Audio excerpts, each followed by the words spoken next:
So how close can you get to the core of a nuclear reactor without dying? Well, it turns out pretty damn close. This is one of the most powerful neutron reactors in the world. And in this video, I'm going to get within about 8 meters or 8 yards of it. So this is looking down on the core from on top, and this is about where I'm going to get to in this video. Okay, so the run's finished, so let's take a look at the sample. So we've got all these interlocks to stop you irradiating yourself. I crossed the room to the intrinsic field center. Wally is turning white. The program's locked in. We can't override the time lock.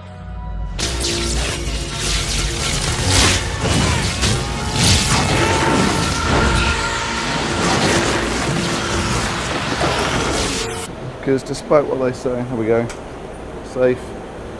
Despite what you see in the movies, oh, we want gas, don't we? There we go. There are no happy endings to being locked in a radiated zone. They call me Dr. Manhattan. Let's get some air in there.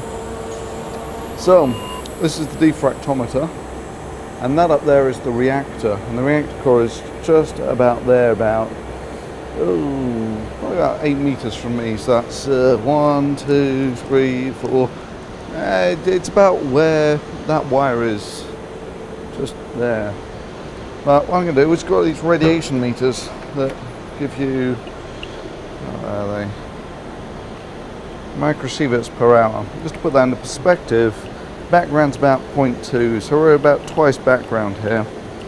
And if you think that's bad, right, so I'm now within, oh good grief, 8 meters of the core, something like that, and I'm only at twice background.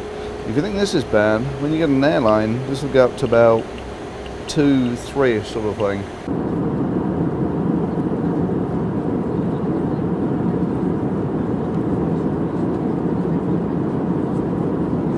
Just to show that I really am. If I get a little close to the core, it averages counts, but you know, it does get a little more active. Anyway, so the reactor core is in there, and there's something called a hot source over here, which thermalizes neutrons. And so the thermalized neutrons come down into this thing, which is called a casmat, which is a big crystalline which monochromates the neutrons. So, right, in fact, there's a diagram here. Reactor's core somewhere over here comes onto the hot source. Hot source irradiates a crystallite, gets this monochromatic neutrons onto our sample, which then scatters them to the detectors, which is this big block thing here. And that weighs about 3.5 tons. Right, so we've got to get into the sample cell. So we'll need a little bit of air. I'll have to put you down for a second. You'll forgive me until there we go.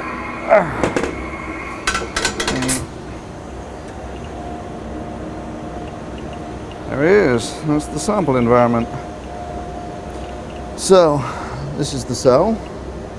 These are some, they're boron-rich steel flags, which cost an absolutely astronomical amount of money. Anyway, so here the radiation isn't too bad, but there is some residual that comes off the monochromator.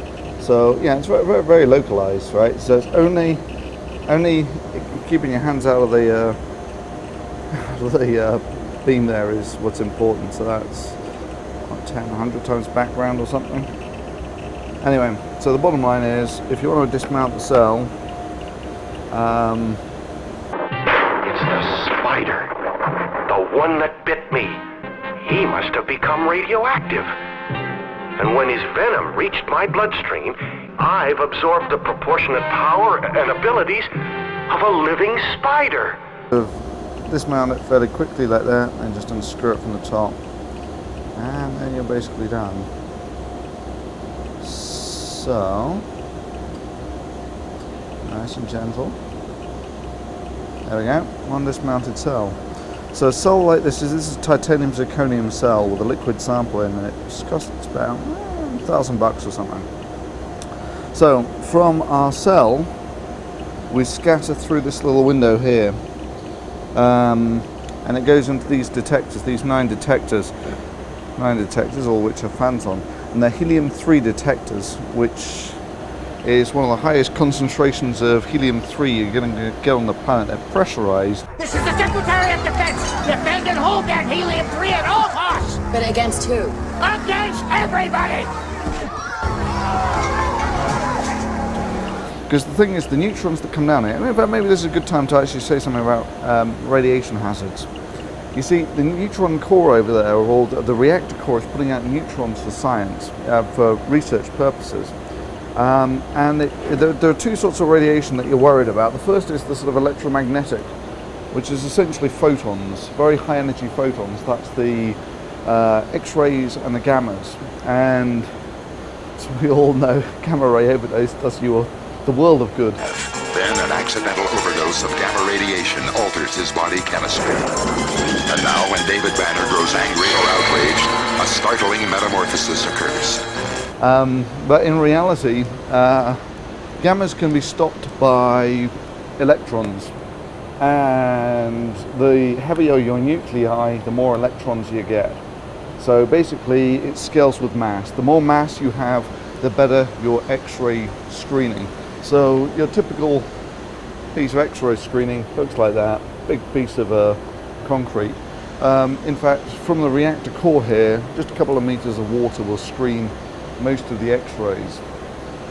Neutrons are a little trickier, however, because neutrons aren't, especially the fast ones, screened by electrons. So the only way you can really stop a neutron is to actually capture it with a nucleus.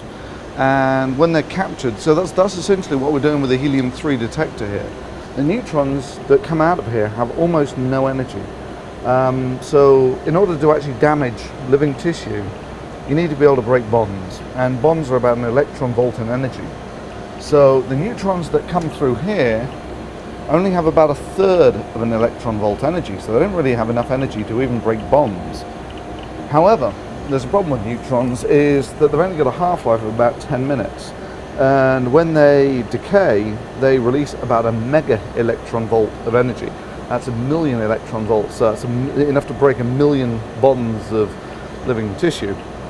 So it's, in many ways, it's kind of like, neutrons are like grenades. You don't worry about getting hit by the grenade, you worry about it exploding. Apart from if you had a grenade and it goes bang, yeah, I'd say a grenade weighs about 1 kilo or something.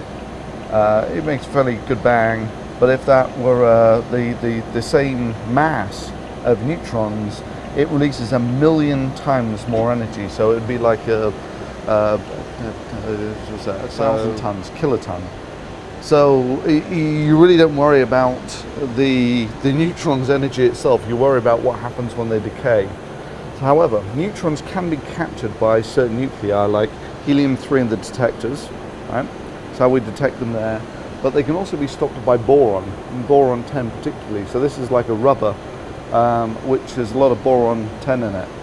And you don't need much of it, as you can see, right? And they capture the neutrons, and then when they decay and they release this mega electron volt energy, it's just stopped by the concrete. Which means that me, all the way back here, behind some more shielding, another instrument, and some electronics that actually run everything, that means that back here, I'm actually pretty safe. And that's the reactor over there.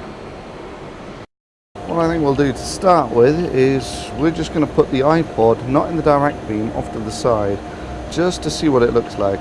Okay.